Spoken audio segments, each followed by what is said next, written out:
Muy buenos días, señor Marcelo Longobardi.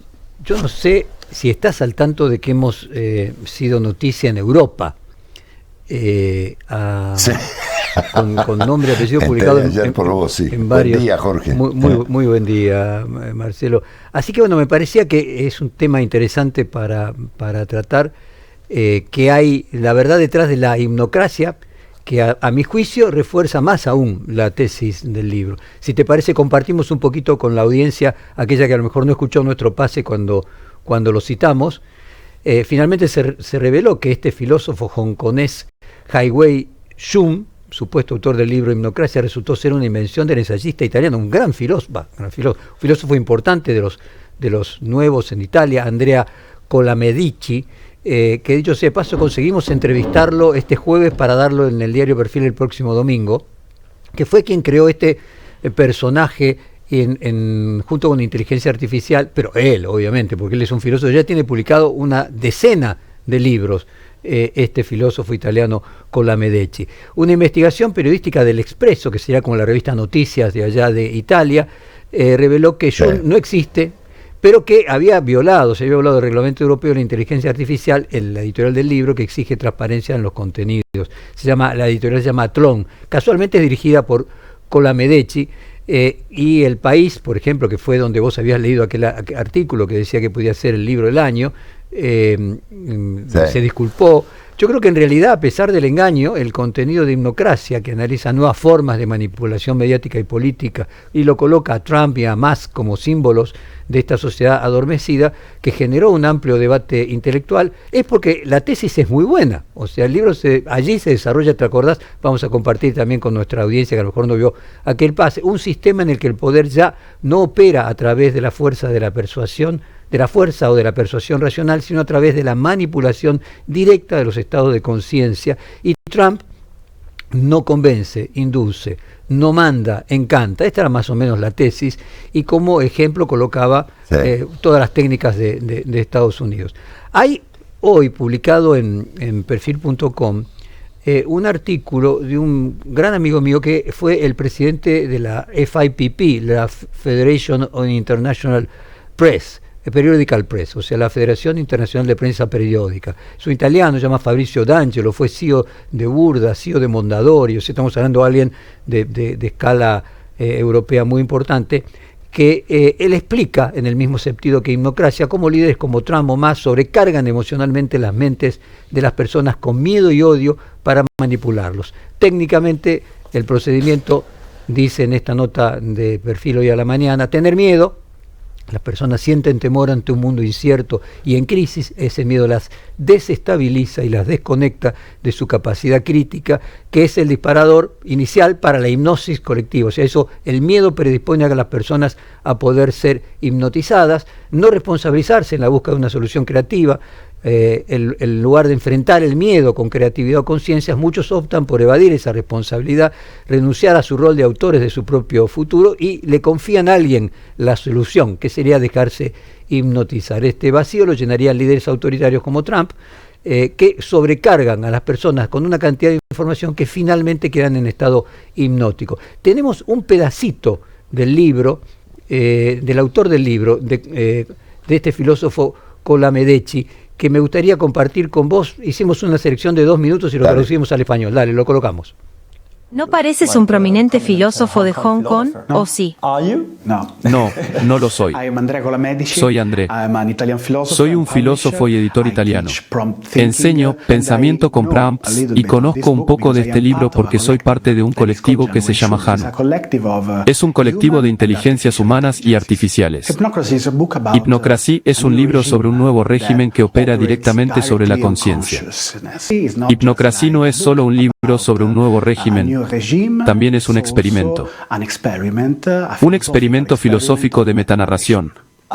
¿Cómo funciona escribir un libro con diferentes inteligencias artificiales? Platón hablaba del parmácon, y el parmácon es algo que, al mismo tiempo, es veneno y cura.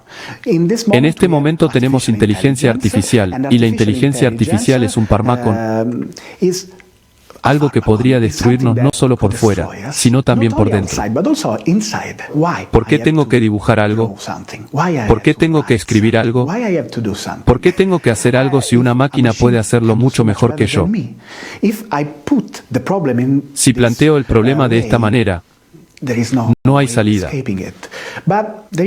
Pero hay otra forma de usar la inteligencia artificial, una que tiene que ver con la capacidad de hacer buenas preguntas y de dejar que la máquina también te haga preguntas.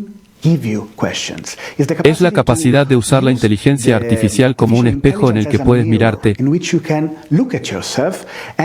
algo que produce una tesis con la que tienes que luchar. No tienes que aceptar lo que pasa. No tienes que aceptar lo que genera la inteligencia artificial. Tienes que crear una lucha. Tienes que crear un diálogo. Tienes que crear algo que no sea, yo te pregunto algo, tú me respondes, yo lo acepto. Esa es la peor manera de usar la inteligencia artificial, porque de ese modo pierdes la capacidad de pensar. ¿Cuál fue el punto de partida al lanzar este proyecto? El punto de partida fue crear un libro que fuera, al mismo tiempo, una reflexión y una performance. Un libro que compartiera una teoría, la teoría hipnocracia. Para mí no era suficiente solo leerla. He leído muchas teorías excelentes sobre el momento que estamos viviendo. El libro es bueno, eso espero. Pero la performance crea una capa adicional, una capa que permite entender mejor la teoría que nosotros tratamos de crear. O sea, Marcelo, acá valen dos preguntas. Primero, si el contenido es valioso, ¿importa que lo haya hecho una inteligencia artificial? Y dos, no lo hizo una inteligencia artificial, lo hizo un filósofo italiano que usó como gag un seudónimo y creó Jai Wei Shu para hacerlo todavía más exótico, pero finalmente es una coproducción entre un filósofo y inteligencia artificial. Lo interesante de todo esto es que realmente resulta verosímil, al punto de que es una tesis interesante que la han tomado un montón de personas en el mundo, pero de Sudamérica nos han tomado a vos y a mí, querido Marcelo. Bueno, a ver, para acá un segundito, a ver si entendí bien. Yo me encontré hace una semana con un artículo fantástico en el diario El País de Madrid que trataba sobre este libro, Hipnocracia, cuyo título me impactó de movida, como comprenderás, y con un autor desconocido de origen hongkonés, ¿no? Exactamente. Y entonces yo lo comenté contigo aquí en nuestra conversación diaria, del mismo modo que lo hizo El País de Madrid. Entonces yo me puse a buscar información después del comentario sobre este personaje hongkonés, ¿no? Y no encontré nada. Me pareció raro porque no había muchos antecedentes del tipo en internet, ¿no es cierto? Aunque sí del libro, ¿no? Y entonces, claro, acá esto es una especie de gran paradoja, ¿no es cierto? Es decir, esto es, un italiano inventa un personaje que al mismo tiempo inventa un libro por inteligencia artificial, tratando justamente sobre esta clase de temas, ¿no? A ver, entendí bien, ¿no? Entendiste perfecto, simplemente de que este hombre, este filósofo italiano, es un especialista en inteligencia artificial, enseña inteligencia artificial, y lo que quiere es producir un uso de la inteligencia artificial intelectual, es decir, que haya un diálogo, es un diálogo. Correcto. En realidad no es que lo escribió la inteligencia artificial. Hay un punto, cuando él plantea el prompter, ¿te acordás que hablamos la otra vez de que una de las profesiones del futuro es ser prompter? Porque para saber sacarle a la inteligencia artificial, corregirle sus errores y sacarle lo mejor, hay que saber preguntar. O sea, ¿te acordás aquella frase de que saber hacer las preguntas correctas ya es la mitad de la respuesta? O sea, saber hacer las preguntas correctas, ir llevándolo. Entonces es una coproducción entre un filósofo italiano con inteligencia artificial que utilizó el seudónimo de un seudónimo. Los seudónimos siempre son ficticios. Lo que hubo aquí es que no hubo un pacto de lectura. Claro. La editorial no dijo que había sido hecho así, sino dijo que lo había hecho ese seudónimo, era una persona real. Correcto. Bueno, ahora bien, entendí también que quien descubre esto fue el famosísimo diario La Vanguardia de Barcelona, y que cita, digamos, a dos grandes engañados, ¿no? El País de Madrid y nosotros. No, bueno, no engañados. Vos fíjate que somos dos incautos. Al contrario, al contrario, yo vuelvo con el punto, creo que tiene más, no quita valor el hecho de que sea una coproducción entre un filósofo de carne y hueso y la inteligencia artificial. De hecho, quien lo publica primero es L'Expresso, que es la revista italiana que te decía como noticias. L'Expresso es la revista que al mismo tiempo publica el diario La República, así que es una news magazine muy, muy reputada en Italia. No, yo creo que acá no hay ningún engaño, creo que la tesis de la hipnocracia es absolutamente plausible. Por eso te colocaba este artículo de hoy a la mañana, que se lo pedí a el que fue presidente de la Federación Internacional de Prensa Periódica, porque yo ya había escuchado su tesis. Él tiene una casa en la Patagonia y viene una vez por año, y ya me lo había contado el año pasado, con la idea de la hipnocracia. Claro. Si quiere decir que es algo que estaba circulando entre los ambientes intelectuales y que este hombre logró sintetizar. Claro. Pero lo importante es si la idea, como hipótesis, resulta una hipótesis plausible. Si la ametralladora de falacias colocan a las audiencias en una situación cuasi hipnótica, ¿no? Así que bueno, me parecía muy, muy, muy interesante y para mí sigue valiendo totalmente. Marcelo, te escuché hablar también de lo de... Como vos sos un optimista. Dale. Perdón. No, dale. Tenía algo más para agregarte, otro tema. No, te decía que pero yo te agrego algo antes.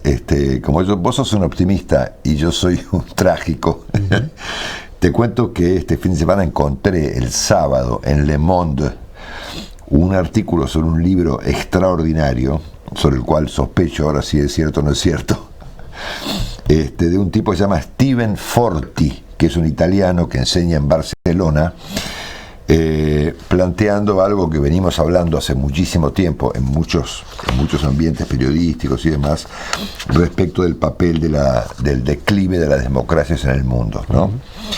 El artículo en Le Monde se llama Bienvenidos al Apocalipsis, me lo guardo para comentártelo mañana, y al mismo tiempo dio la casualidad de que ayer domingo Ana Donofrio, a quien debes conocer muy bien, mucho, sí. Le hizo un reportaje fantástico en La Nación, ¿no? Lo vamos a comentar mañana. Pero al mismo tiempo, extendiendo mis sospechas, el viernes pasado recibí de regalo este libro, ¿no?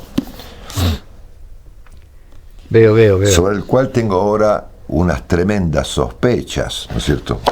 El libro se llama Fontevecchia versus Milei, bitácora del surgimiento de un presidente extremo, y tiene, y permitime que la lea, una dedicatoria de las más lindas que he recibido en mi vida. Y tengo aquí detrás mío cientos de libros dedicados por los personajes más extraordinarios. Dice: a mi querido Marcelo, mentor, inspirador y autor intelectual de estas 375 columnas audiovisuales del final de este libro, al impulsor de mi carrera pasando del periodismo escrito al oral, empoderándome con su confianza. Firmado Jorge Fontevecchia. Permitime que esta pregunta que yo te hice el viernes respecto de cómo demonios haces con todo lo que haces, ahora sospecho que sea la inteligencia artificial. Estos productos la inteligencia artificial, pero es una obviedad. Vos no podés hacer todo lo que haces y además escribir toda esta columna impecablemente escrita, sacar libros, dirigir editoriales, manejar una empresa que produce, que fabrica diarios, editar 15 revistas, manejar 4 programas, canales de televisión, una radio, soportarme a mí, ¿no? Esto es inteligencia artificial. Ahí está. El libro estoy agradecido, pero no pero debe ser otro invento. Ahí está. No develemos el secreto. Gracias, Marcelo, por el recuerdo del libro. Y te escuché hoy a citar, preocupado, a Carlos Rodríguez de por qué el déficit fiscal no era el correcto. En realidad, hoy nosotros vamos a entrevistar al final del programa a un economista que vos seguramente conocés, Walter Graziano. Es un texto de Walter Graziano que cita en realidad Carlos Rodríguez. Walter dice: ¿querés saber cuál es el déficit fiscal real?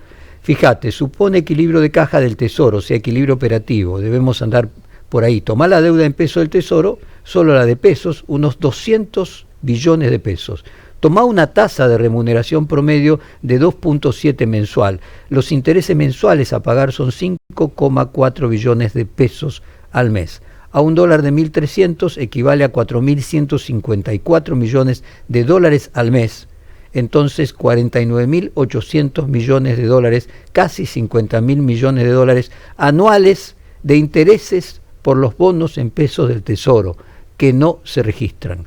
Este déficit financiero de 50.000 millones de dólares, calculando un Producto Bruto de 600.000, da, nuevamente al dólar de 1.300 pesos por dólar, un déficit del 8,3 del Producto Bruto.